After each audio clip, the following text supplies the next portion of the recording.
نيجي بعد كده نتكلم عن الابيكال فيوز. العيان بيبقى نايم يا اما سوباين على ظهره، احنا قلنا في الاطفال مش لازم ننيم على الليفت لاترال بوزيشن، تمام. بنحط البروب على الايبكس بتاعت الهارد.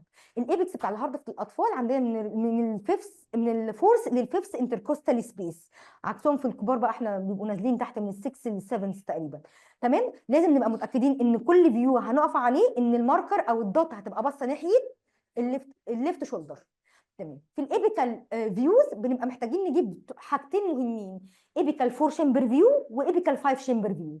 الايبيكال 4 شامبر فيو ده هيورينا ايه؟ الايبيكال 4 شامبر فيو ده هيورينا الليفت اتريوم والرايت اتريوم، هيورينا الليفت فنتركل والرايت فنتركل، هيورينا الانتر اتريال سيبتم والانتر فنتريكولار سيبتم، ويورينا الميترال فالف والترايكاسبيد فالف.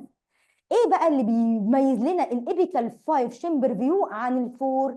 ان احنا بنشوف ال في اوت فلو تراكت اللي هو الاورطه، تمام. بنعمل سلايد، يعني احنا بنبقى واقفين عادي عند الابيكس، بنعمل سلايد داون وورد تلتنج للبروب، بنبص ورا شويه نفتح الاورطه، ماشي. يعني اهو البروب اهو فاتحين، احنا جايبين ابيكال فلور، ماشي. لو عملنا كده داون وورد يعني بنحرك البروب نفسه داون، انتيريور تلتنج، ماشي، فتحنا الاوت فلو تراكت بتاع ال في اللي هو الاورطه، ماشي.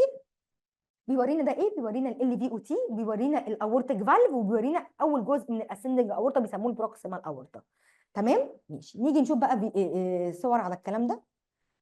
اهو ده ايبيكال فور شامبر فيو، احنا واقفين على الكاردياك ايبكس، متاكدين ان النوتش او النوب باصه ناحيه الليفت شولدر اوف ذا بيشنت، باصين هنا في الاناتومي اهو. ده تيبيكال ايبيكال فور شامبر فيو، شايفين الليفت اتريوم، شايفين الرايت اتريوم.